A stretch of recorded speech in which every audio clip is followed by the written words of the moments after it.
Então, boa noite a todos, irmãos e irmãs, que a paz do Mestre Jesus. Alô? Boa noite a todos, irmãos e irmãs, que a paz do Mestre Jesus esteja conosco na noite de hoje e sempre, né? Nos dando serenidade, tranquilidade para enfrentar os desafios do dia a dia. Para mim é um privilégio enorme estar aqui na noite de hoje presencialmente, né? Encontrando com alguns amigos, rostos conhecidos, alguns rostos novos. Para quem não me conhece, tem 7 anos que eu deixei essa casa, por circunstâncias específicas da vida, né? Já estive em 2 cidades diferentes, continuo trabalhando no movimento espírita, associado a outras casas, mas é sempre uma energia diferente chegar na casa André Luiz, né? E aí eu vou repetir uma das palavras da Rita, né? Durante a prece, que continuem mantendo, né, essa casa como esse exemplo de acolhimento. E eu acrescentaria de fraternidade e de caridade, que são princípios básicos pela qual ela é reconhecida no Distrito Federal e no Brasil, né? Então, para mim é um privilégio enorme estar com vocês na noite de hoje. Bom, nós temos um tema importantíssimo que foi a leitura do Evangelho agora há pouco, né? Capítulo 12, amai os vossos inimigos. Nós vamos tratar especificamente do tema pagar ou retribuir o mal com o bem. A ideia aqui é tentar facilitar um pouquinho a interpretação, adicionalmente que os Espíritos já nos apresentaram no Evangelho, para cada um de nós, para possamos refletir e internalizar em nossos corações as percepções, né, que a equipe espiritual da codificação nos traz a respeito desse tema. Então, o grande tema do capítulo, amai os vossos inimigos, o subtema específico da noite de hoje, pagar ou retribuir o mal com o bem. Eu não vou repetir totalmente, né, a citação do Evangelho que já foi trazida, vou chamar a atenção para alguns pontos que nós vamos utilizar durante a nossa preleção, exatamente para encadear o raciocínio e trazer o ensinamento central que os Espíritos nos indicam através da codificação.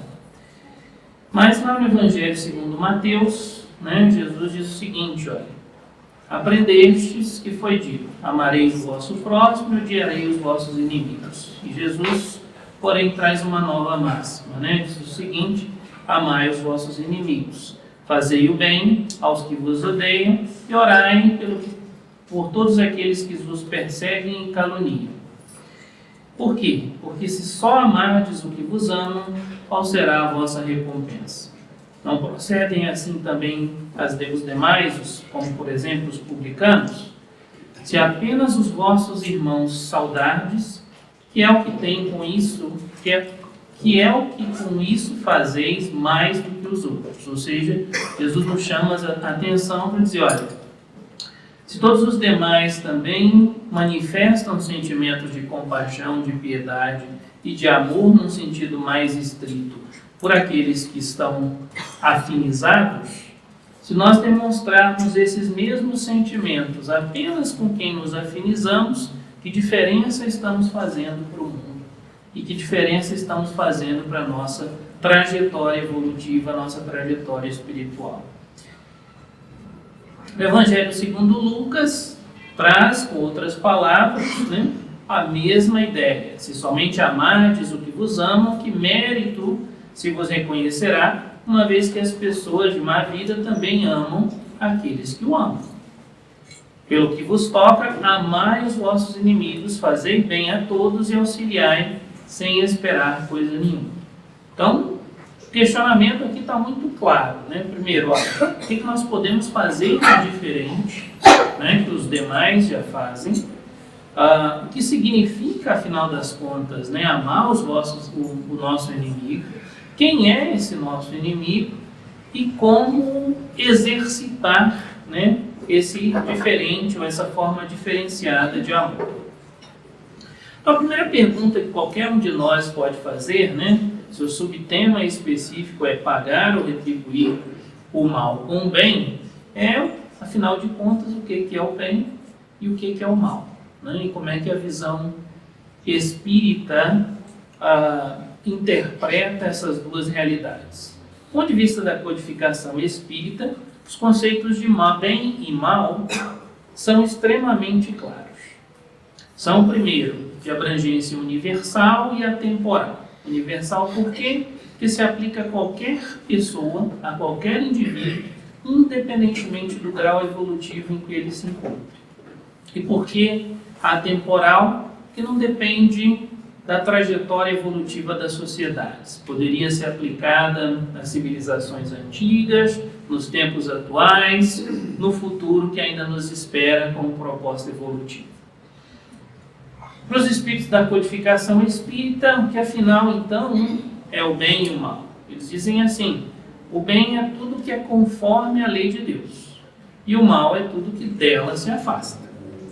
Assim, fazer o bem é proceder de acordo com a lei de Deus, e fazer o mal é infringir essa lei. Parece simples, né? Ou seja, se eu atuar conforme esse regramento, né, que vem do Pai, eu vou estar fazendo o bem, exercitando o bem, praticando o bem. Se o contrário, eu infringir todas essas regras, eu vou estar praticando o mal. E aí uma pergunta que alguém pode fazer, então, puxa vida, como é que eu posso saber o que é essa lei de Deus para poder distinguir, então, o bem do mal? Os Espíritos nos dão algumas orientações e dicas importantes para a gente conseguir entender essa realidade.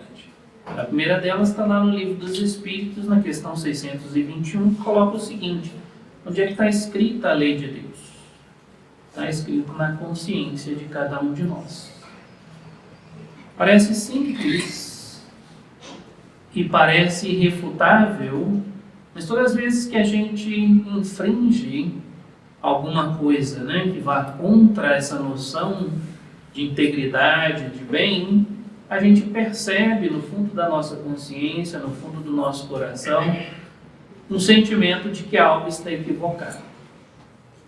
Mesmo que nós sejamos ignorantes no sentido de compreender, né, toda a realidade dos fatos, mas a gente tem a percepção de que, olha, algo não vai bem.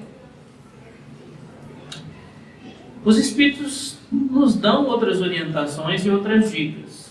Uma outra orientação está lá no próprio Evangelho, no capítulo 17, no item 8, que diz o seguinte: o bem está direcionado, está vinculado diretamente à virtude. E o que é a virtude?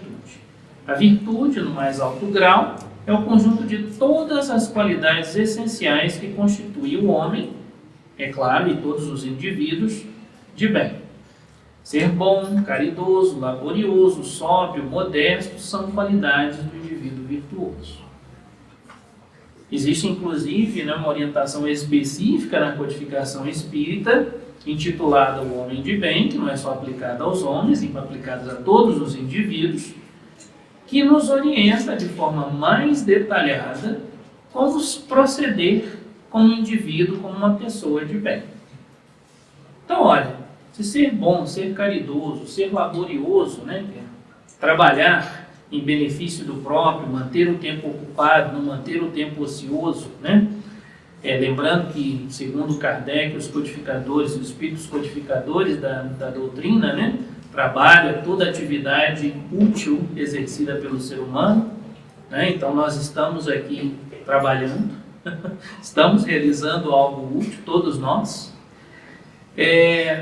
Ser sóbrio, ser modesto, todas essas qualidades são características, então, de uma pessoa que está se dedicando a operar no bem. Todo aquele que não está buscando esse conjunto de virtudes, contrariamente, ou está sendo omisso, ou está deixando de avançar na lei do progresso.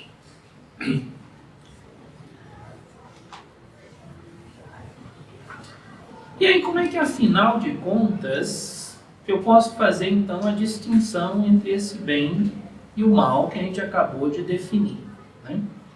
E o Livro dos Espíritos, lá na questão 631, traz uma orientação extremamente útil. Diz assim: Deus nos deu a inteligência para distinguir um do outro, o bem do mal.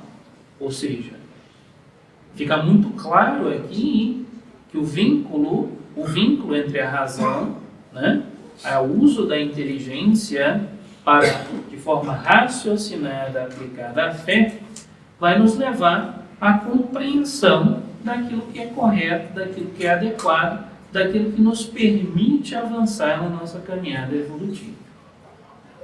Lá no Livro dos Espíritos, na questão 632, há uma orientação adicional. Diz assim: Jesus nos disse: Vede o que gostarias que vos fizessem ou não vos fizessem. Essa é universal, todos conhecemos. Tudo se resume nisso: não vos enganareis. Ou seja, se eu ainda tenho dúvida, né, utilizando a minha inteligência, utilizando a minha consciência, utilizando todas essas orientações anteriores, se ainda tiver dúvida, a questão máxima é assim: olha, eu gostaria que alguém tivesse feito essa mesma ação, tivesse praticado essa mesma atitude comigo. Se eu não gostaria, significa que eu não deveria fazer. Mas, Bruno, ainda há pessoas que não têm essa percepção ou ainda agem num ambiente de maldade, num ambiente de egoísmo, num ambiente de pensar apenas em si mesmo. Por que isso, afinal de contas, ainda acontece e ainda existe? E a gente tem que se lembrar que nós estamos no estágio evolutivo, integrados num planeta ainda reconhecido como de provas e expiações, iniciando o seu processo de transição para um mundo de regeneração. E qual é a característica principal de um mundo de provas e expiações? É um planeta onde a maior parte dos indivíduos ali presentes ainda tem que passar por um conjunto de provas, de experiências, de testes, para verificar se está caminhando na seara evolutiva, se está aprendendo com os erros, se está pouco a pouco buscando ser uma pessoa melhor. O que vai acontecer quando esse planeta terminar seu processo de transição gradativa, né, ao estado de mundo de regeneração? Significa que o mal vai deixar de existir? O que vocês acham? Ainda não. Significa que o bem vai começar a ser mais importante, né, ou mais presente do que o mal, e a consciência das pessoas naquele planeta vai começar a mudar, buscando um mundo mais justo, um mundo mais fraterno, um mundo mais igualitário. A gente vê isso pelas novas gerações que estão presentes, né? Chegando com novas ideias, novas percepções de mundo, novas preocupações, né, relacionadas ao bem-estar do planeta, ao bem-estar da humanidade, à melhoria de todos nós. Mas então, por que, Bruno, ainda existem ao redor do mundo 10, a gente ouve falar de umas 3, mas 10 guerras espalhadas pelo planeta?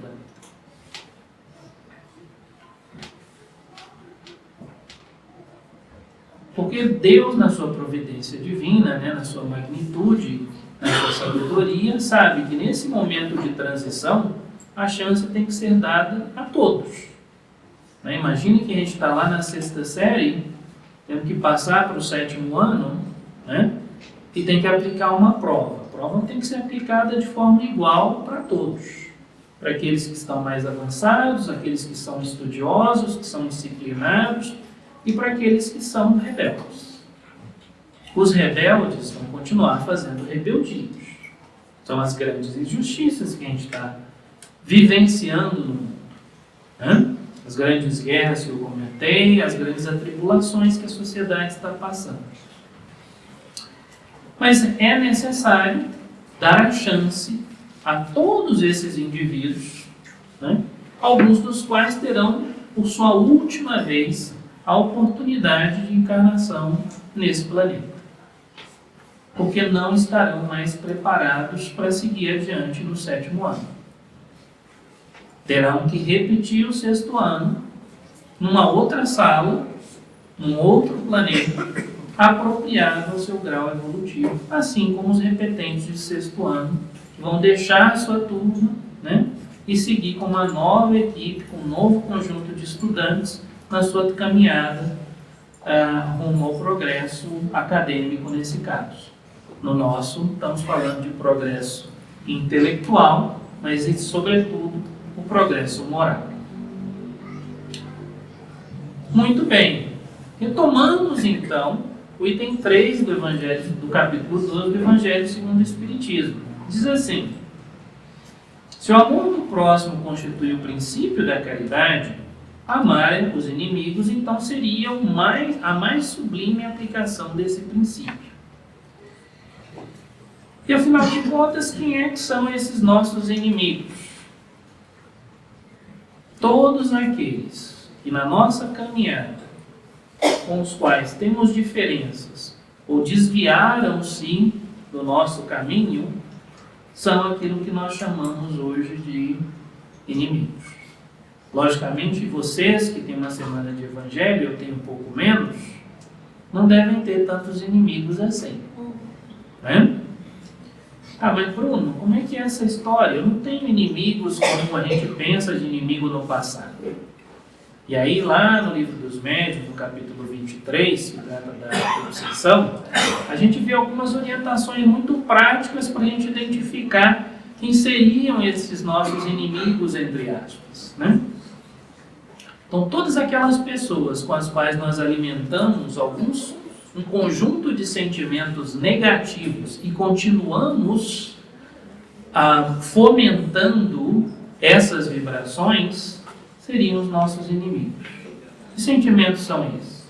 Alguns estão lá de forma explícita: raiva, ódio, sentimento de vingança, sentimento de inveja, covardia. A gente podia ficar aqui citando vários outros. Então veja só, todas as pessoas com as quais, na nossa caminhada evolutiva, nós continuamos alimentando esses sentimentos, nós podemos considerar que estamos alimentando o nosso conjunto de inimigos, né? Na forma que os Espíritos nos estão ensinando. Bruno, e como é que eu alimento isso no dia a dia? Né? Eu não vou atrás, não perturbo, não fico fazendo fofocas, criando problemas. Ah, mas se você continua, olha, eu não tenho nenhum problema com aquela pessoa, mas não quero vê-la na minha frente nunca mais. O que você está alimentando? Algum tipo de sentimento negativo em relação àquela pessoa. Ah, aquela pessoa não, tudo bem, ela tem os bens dela, tem as posses dela, mas, puxa vida, é conseguido de forma errada, né? Ou através de processos não desejados. Então, eu estou invejando a realidade dela. Tudo isso serve para alimentar e fomentar uma antipatia com o conjunto de pessoas, sejam elas encarnadas ou desencarnadas, que fazem parte da nossa trajetória evolutiva. Se nós continuamos pensando dessa maneira, nós vamos alimentar e fomentar essa antipatia. Nós vamos alimentar esse espírito de inimizade que os espíritos nos chamam a atenção.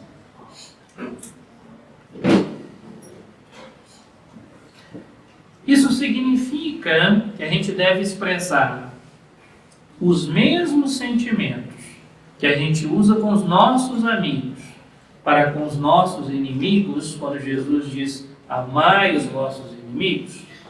E a resposta está lá no próprio Evangelho, na orientação dos Espíritos. O que eles nos dizem? Eles dizem assim: entretanto, há geralmente um equívoco no tocante ao sentido da palavra amar. Eu sublinhei porque ela está destacada lá no Evangelho. Não pretendeu Jesus, assim falando, que cada um de nós tenha para com seu inimigo seja, as pessoas com as quais nós estamos alimentando sentimentos negativos, a mesma ternura que a gente usa com um irmão, com um amigo. E aí eles nos explicam, olha, ternura pressupõe confiança, laços de relação, né, que são estabelecidos através do tempo e que demandam tempo para serem amadurecidos. Onde é que a gente vê a confiança? A gente vê a confiança numa criança pequena, né, que sobe num parapeito, sobe numa bancada como essa e pula nos braços do pai ou da mãe, ou do irmão, né, de alguém que ele tenha confiança, sem hesitar, porque ele sabe que vai ser acolhido, que vai ser protegido. Há pessoas na nossa trajetória, embora a gente tenha tentado 1, 2, 3, 4, 7, 70 vezes 7 vezes, não foi assim que Jesus ensinou, continuam nos traindo a confiança. Por quê? Porque essas pessoas ainda não estão abertas a todas essas realidades que nós já estamos. Né? A essa cobrança de evolução moral que a nossa própria consciência nos traz e nos auxilia na nossa caminhada evolutiva.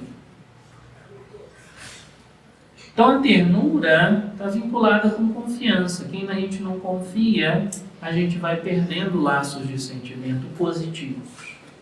E a gente não pode ter o mesmo tipo de conexão, o mesmo tipo de vibração, o mesmo tipo de sentimento que daquelas pessoas às quais a gente confia. E os Espíritos continuam. Ninguém pode depositar confiança numa pessoa sabendo que ela quer o nosso mal. Ninguém pode ter para com ela expansões de amizade sabendo ela capaz de abusar dessa atitude. Qual a atitude? Da confiança. De dizer, olha, pode confiar que eu vou fazer contigo tudo aquilo que você está fazendo comigo. Se você está me acolhendo, se você está me respeitando, eu vou respeitar. Se você está me acolhendo, eu vou te acolher. Se você está hoje me auxiliando, eu vou te auxiliar. Como é que essa pessoa corrompe a nossa confiança? Exatamente não exercendo, através dos atos, né, as mesmas coisas que ela promete. As palavras não correspondem aos atos. E aí os Espíritos continuam. Entre pessoas que desconfiam uma das outras, não pode haver essas manifestações de simpatia que existem entre as que comungam das mesmas ideias. É óbvio. É uma questão de racionalidade, né? Basta a gente pensar nas pessoas ao nosso redor, com laços familiares, com laços consanguíneos, muitas vezes amigos, né? Aquelas pessoas que aparecem, se agregam aos nossos laços familiares sem pertencerem à família. E muitas vezes nós percebemos nas relações que nós temos muito mais afinidades com pessoas distantes, que não fazem parte dos nossos laços familiares, do que pessoas que fazem parte da nossa família. Da onde surge esse tipo de sentimento? Está aqui. Laços de confiança. Relações repetidas, não apenas nessa encarnação, às vezes de outras encarnações, onde um ou outro demonstrou sensações, percepções negativas ou simplesmente falhou com a confiança em relação às promessas realizadas. Enfim, ninguém pode sentir em estar com o inimigo o mesmo prazer que sente na companhia de um amigo. Não tem jeito. É diferente.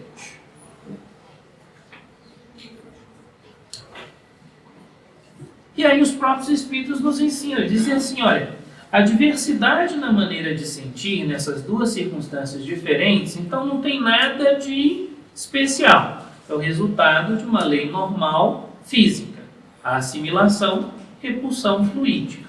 Com alguns eu tenho afinidade, com outros eu não tenho afinidade. Mas, Bruno, de onde vem essa afinidade? Das energias, das vibrações, dos pensamentos, das relações, dos laços de confiança estabelecidos através das sucessivas encarnações. E aí eles continuam a explicação. Pensamento malévolo determina uma corrente fluídica negativa, que retrai, que repele, que mantém distante. O pensamento benévolo envolve uma sensação agradável, né, de proximidade. Então, da onde que vem esse sentimento, né, de afinidade com o outro? Vem daí, né? Eu sinto, eu não preciso dizer, eu não preciso expressar, eu não preciso repetir, olha, eu gosto de você. É sentimento, é vibração, né? E os Espíritos continuam. Amar os inimigos não pode, então, significar que não se deve estabelecer diferença alguma entre eles e os amigos. E eles próprios chamam a atenção. Uma vez que a pobreza da linguagem, da nossa linguagem humana, obriga que a gente utilize a mesma palavra, amor, amar, para utilizar, né?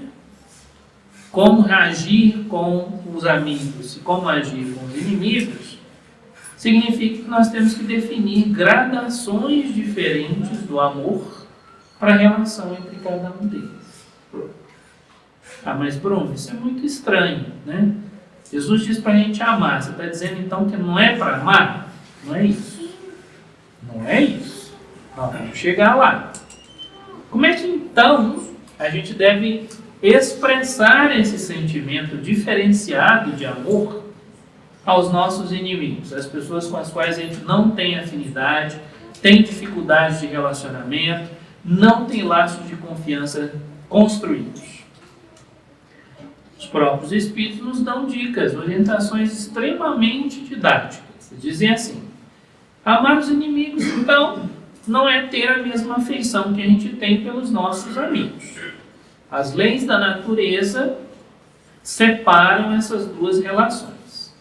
Mas como é que eu vou, então, demonstrar, exercitar esse amar aos meus inimigos?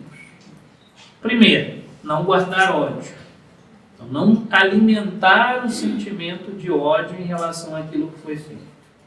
Não manter e alimentar sentimentos de rancor, nem desejos de vingança. A pessoa te machucou, te maltratou, ok. Se eu preciso de um tempo para respirar, né, para sair da situação, dê o tempo que você necessite, use aquele tempo para reflexionar e comece a orar, a fazer vibrações positivas por aquela pessoa, né? Para não alimentar esses laços de ódio, de rancor e de vingança. Segundo, perdoar. Não importa o que tenha sido feito, perdão. Perdão não quer dizer que a pessoa vai estar integralmente amparada, né, ou acolhida por cada um de nós. O perdão, em primeiro lugar, é a nós mesmos, né? É dizer assim, olha, eu não mereço continuar alimentando os sentimentos ruins, negativos, que também me afetam em relação a outra pessoa. Eu mereço avançar nesse sentido, perdoo, para que você também possa avançar. Eu não quero manter uma conexão de sentimentos, de vibrações, de percepções negativas com você. Não opor nenhum obstáculo à reconciliação. Significa assim, se em algum momento ele também ou ela, na trajetória evolutiva, perceber que estava errado nas suas atitudes e buscar o perdão verdadeiro, não estabelecer barreiras, né? A gente diz assim, não, eu não tenho nenhum tipo de sentimento negativo, mas eu não perdoo de jeito nenhum. Então você tem um sentimento negativo em relação àquela pessoa. Então perdoar é um ato de amor, né? Como a gente está percebendo aqui, e uma vez buscada a reconciliação, se for de fato o desejo, né, da outra pessoa, a gente não criar nenhuma barreira a esse processo. Significa que tudo vai mudar no momento da reconciliação? Claro que não. A gente não sabe quanto tempo aquele sentimento negativo foi alimentado, mas significa que é o primeiro passo para a grande mudança. É desejar-lhe o bem e não o mal. Assim, eu não tenho nenhum problema com aquela pessoa, mas, olha, ela podia também sofrer a mesma coisa que eu sofri. A lei de ação e reação tinha que ser assim, instantânea com ela. Fez, pagou. Não. Perdoar e dizer assim, olha, eu não desejo mal para aquela pessoa. O universo vai se encarregar, e as leis divinas, logicamente, de criar circunstâncias para que ela repare os maus cometidos. Não tem que ser eu, não tem que ser meu desejo, a minha vibração. Se eu me mantiver nesse tipo de pensamento, eu é que continuo preso ao sentimento negativo. Sou eu que estou perdendo.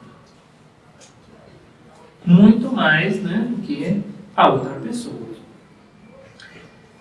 Se acontecer uma ocasião, socorrer, ajudar na medida da necessidade, abster-se por meio das palavras, dos atos, de tudo aquilo que possa prejudicar o irmão no processo evolutivo, e finalmente, que é o foco e a mensagem central desse subitem que a gente está discutindo e trazendo para vocês na noite de hoje, retribuir-lhe sempre o mal feito com o bem.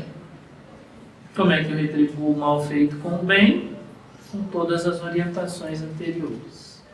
Não alimentar o ódio, não alimentar o rancor, não alimentar o desejo de vingança, perdoar sempre, buscar a reconciliação ou não criar barreiras para que ela aconteça, auxiliar, abster-se de críticas e fazer todo o possível para caminhar bem.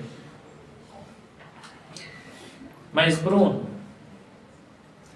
se no conjunto disso tudo está a confiança entre as duas pessoas, eu não tenho confiança naquele indivíduo, as nossas vibrações são diferentes, nos antipatizam, não é um contrassenso, então, eu pensar que eu posso amar os nossos um inimigo, alguém que está contrário às minhas vibrações, aos meus sentimentos, que me deseja o mal. E aí os Espíritos nos esclarecem, eles dizem o seguinte, olha, para aquele que não entende nada disso, para aquele que não refletiu sobre nenhuma dessas palavras que foram colocadas até o momento, para aquele que não busca a fé raciocinada, para aquele que não busca os ensinamentos de Jesus, parece sim um contrassenso. Primeiro, porque eu estou focado em apenas uma vida. Dizer assim, olha, eu não quero saber, não vou perdoar, vou continuar aqui no meu processo de orgulho, sem a capacidade de entender ou ter empatia em relação àquele irmão, e não preciso fazer nada, porque o mal causado foi por ele, não foi por mim. Só que nós que já temos uma semaninha de evangelho,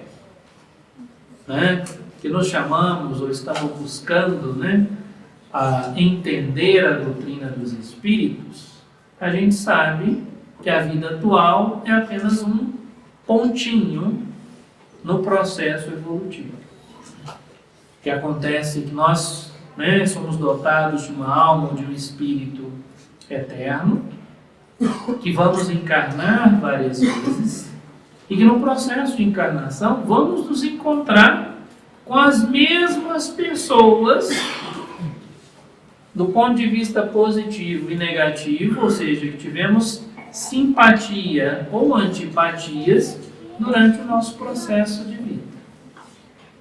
E se isso é verdade, todos os sentimentos negativos que eu estou alimentando ou deixando de corrigir nessa vida vão ser levados para o além-túmulo, vão ser levados para as futuras encarnações.